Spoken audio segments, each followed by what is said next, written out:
this is Teacher La Podcast, episode 110, Learn English with Olivia, Rodrigo, good for you. My name's Ola and I'm an online English teacher. I teach through one-to-one classes and I want you to know I believe you can eliminate your language blockade. I've overcome a massive blockade myself and now I know how to do it. This podcast is for you if you're an English learner who wants to speak English with more confidence and get rid of speaking barriers. You'll boost your vocabulary, brush up your grammar and improve your pronunciation. Go to my website for full transcripts and worksheets to each episode. Happy learning!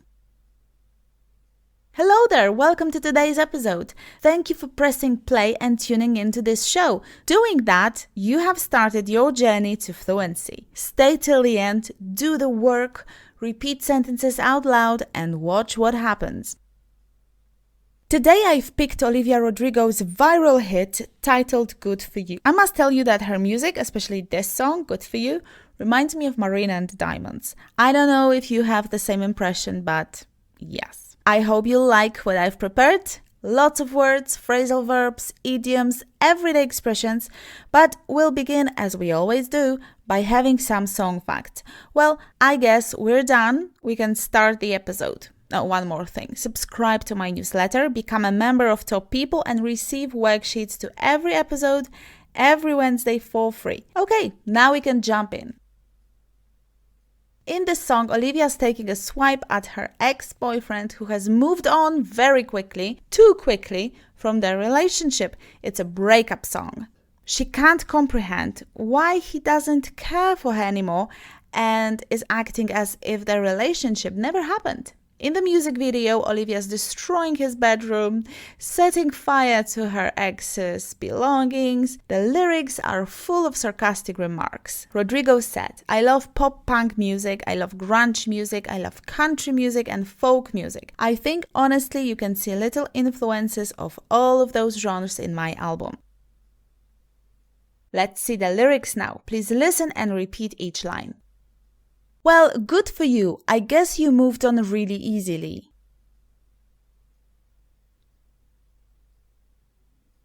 You found a new girl and it only took a couple weeks.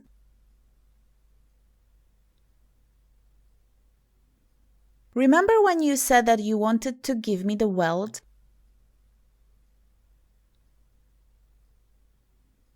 First of all, let me tell you that in this song, we have some filler words. Words which aren't supposed to add much meaning, but rather fill up the sentence, so to speak. This is very natural. It happens across all languages. Guess what? Some time ago, I recorded an episode on filler words. It's a great one. Please tune in and learn more about words which fill in your sentences and as a result help you sound natural. It's episode 13, Sound More Natural, Filler Words. In this song, the lyrics open with the phrase, well. Well, good for you. That's our filler. Then, in the second line, we have, I guess.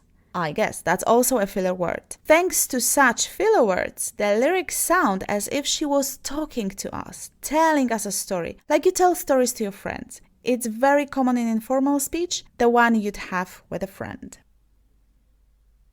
You moved on really easily. Easily, not easy. Why? Well, it's because we need an adverb here. The main verb to move on, in this case, cannot be replaced with the verb to be. Hence, we need an adverb. Tune into episode 102, where I explain this tip in detail. We cannot omit this phrasal verb as well. To move on. It means to start doing or discussing something new. For instance, I've been stuck in this office long enough. It's time I moved on. Let's move on to the next point. It only took a couple weeks. To take has a whole lot of meanings, but I've noticed that when it's connected with time, it causes some lack of confidence. Using this phrase, with time, causes some lack of confidence. So, to take, with reference to time, means to need or require a particular amount of time. It requires 20 minutes to get to the swimming pool. It takes 20 minutes to get to the swimming pool. Few more example sentences. The process took about a year. How long does it take you to get to your office? It took her 2 hours to repair the car. It won't take long. It'll take time to learn this. It'll take time.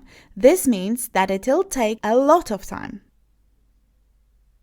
Remember when you said you wanted? You said that you wanted. Not you said you want, but you said you wanted. His original words, if we were to quote him, were, I want to give you the world. He used present simple tense. It was some time ago though, and today we're reporting his words. Yes, it's reported speech. And what we should remember is to change the tense. It's called backshift. We change the tense of the reported clause by moving it back one tense. For example, present simple goes back one tense to past simple. Past simple goes back one tense to past perfect. You said that you wanted to give me the world. Let's move on to the next phrase. And good for you. I guess that you've been working on yourself.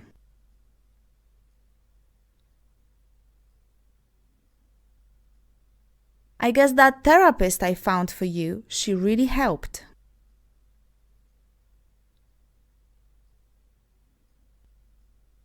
Now you can be a better man for your brand new girl.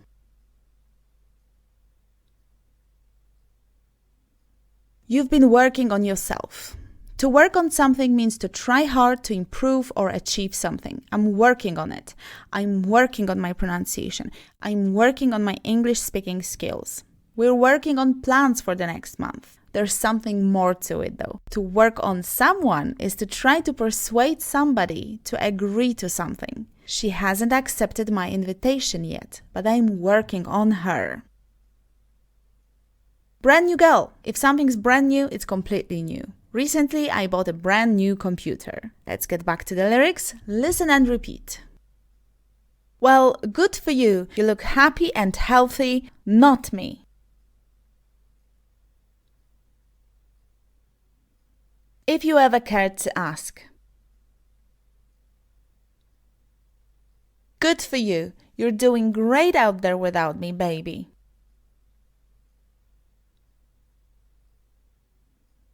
God, I wish that I could do that. If you ever cared to ask, cared to do something, it means to be interested in doing a particular action or activity, often used in the negative to mean the opposite. No thanks, I don't care to exercise today. I don't feel great. It's a shame he didn't even care to ask about my feelings. You're doing great. Have you ever been wondering if there is any difference between how are you and how are you doing? These phrases are so ubiquitous that we don't even think about them, but they can carry slightly different meanings. How are you doing is more general, more casual, more conversational. How are you can be more personal. It can be a genuine question about someone's health, feelings, or mood. It's also more formal than how are you doing. The meaning you convey from this greeting depends on the context heavily. Focus on intonation and react accordingly. Don't forget that often how are you doesn't require any honest answer. Sometimes it's just a way of saying hi. But, of course, if you add a specific Joey Tribbiani style to it and omit are, how you doing, you will sound flirtatious. That's a given. I wish that I could do that. Wish deserves a separate episode on Teacherola podcast, but for now, let me tell you that after I wish, you need to put a verb in past tense if you speak about present. I wish I had a dog. Now, not in the past, in my childhood. I wish I had it now. I wish I could do that, but I can't. Let's go back to the lyrics, the next chunk of lyrics. Listen and repeat, you know the drill. I've lost my mind. I've spent the night crying on the floor of my bathroom. A bit too long, right? Maybe let's separate this. I've lost my mind.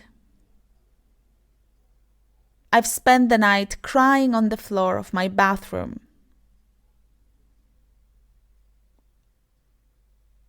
But you're so unaffected. I really don't get it. But I guess good for you.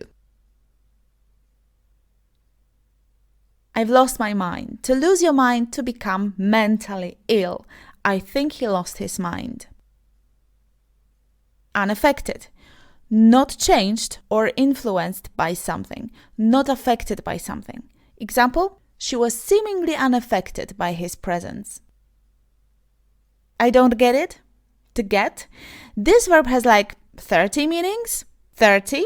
Let's focus on this one expression only. To get here means to understand. I don't get you. I don't understand you. He didn't get the joke. Going back to lyrics. Well, good for you. I guess you're getting everything you want.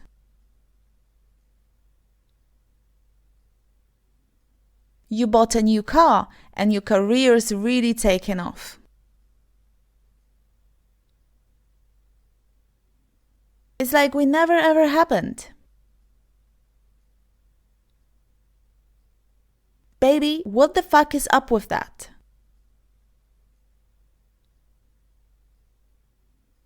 Your career is really taking off. To take off. This is our phrasal verb of the day. Let's have a look at a few meanings of this phrase. First of all, when we talk about airplanes, to take off means the opposite of to land.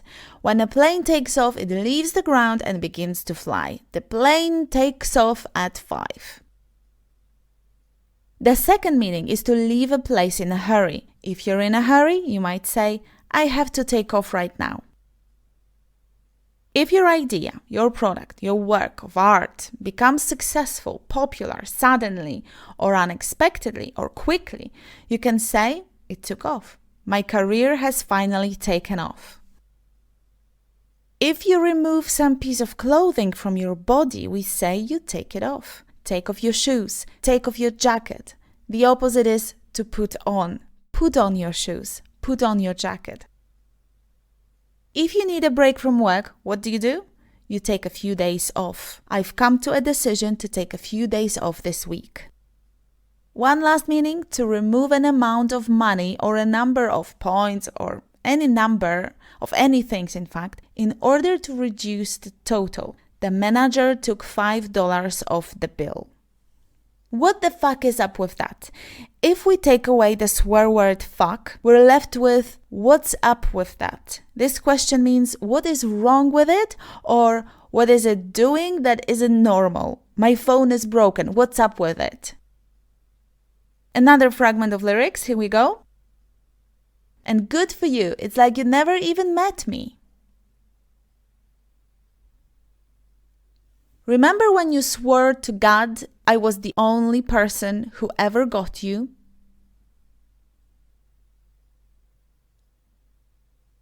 Well, screw that and screw you. You will never have to hurt the way you know that I do.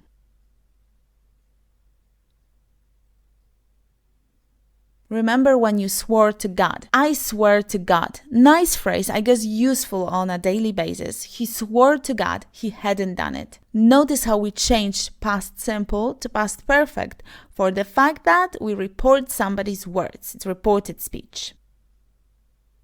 Screw that, screw you. Okay, so to screw something or someone is a swear word. I see some students use it for regular conversations, and I think it's because we watch so many TV series and people use this word. Please always pay attention to the context. Who do they talk to? What mood do they have while speaking? And generally, what is the context? To screw someone is an offensive way of showing that you are annoyed or do not care about somebody. It's offensive. Final part to listen and repeat. Maybe I'm too emotional.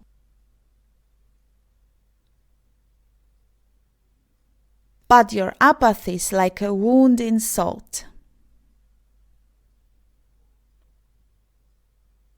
Maybe I'm too emotional.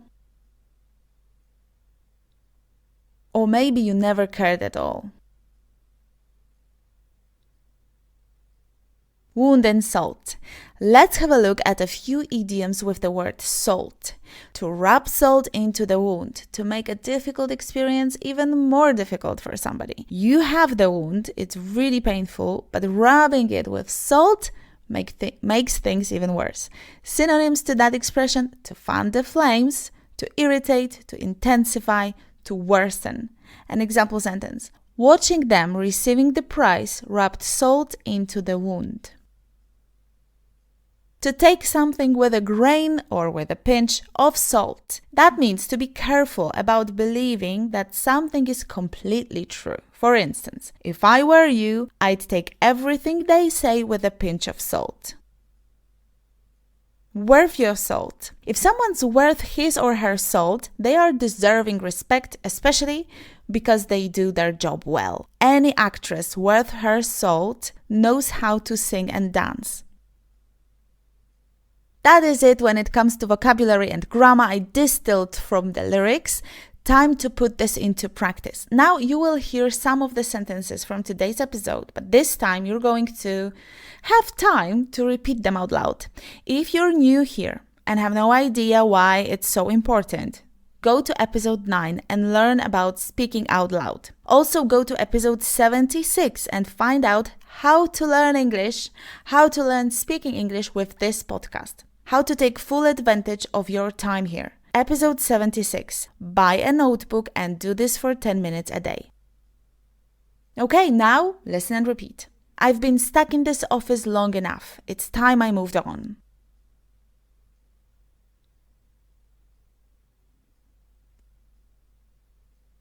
I've been stuck in this office long enough. It's time I moved on.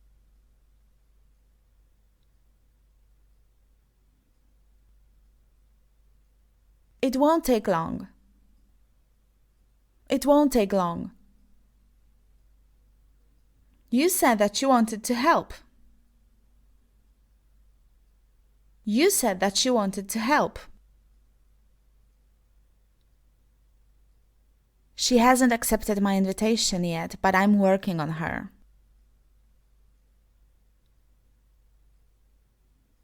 She hasn't accepted my invitation yet, but I'm working on her.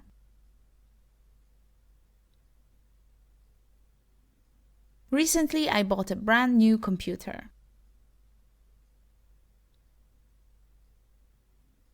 Recently, I bought a brand new computer. It's a shame he didn't even care to ask about my feelings.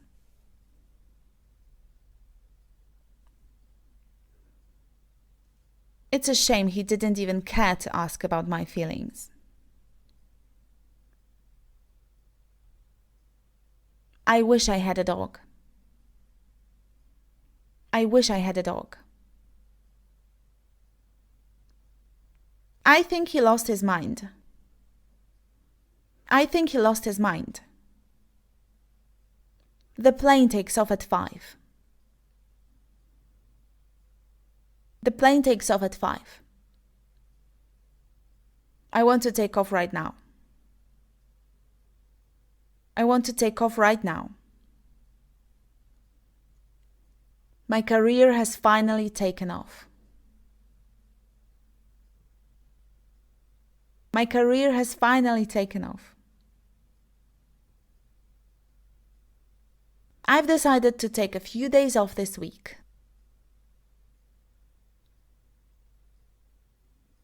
I've decided to take a few days off this week.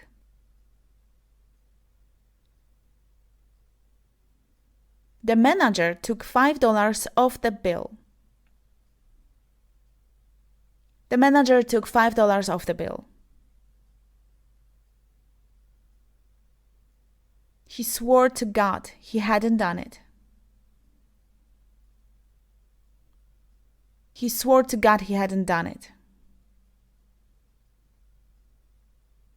Watching them receiving the prize rubbed salt into the wound.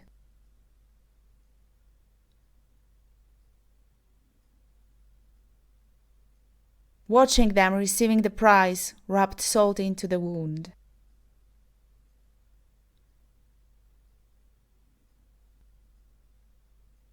If I were you, I'd take everything they say with a pinch of salt.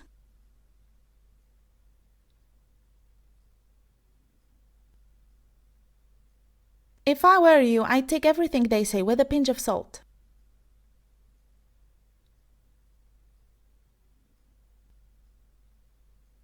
Well Well done! Good for you! You managed to stay till now. As you already know, that's not the end of your work for this week.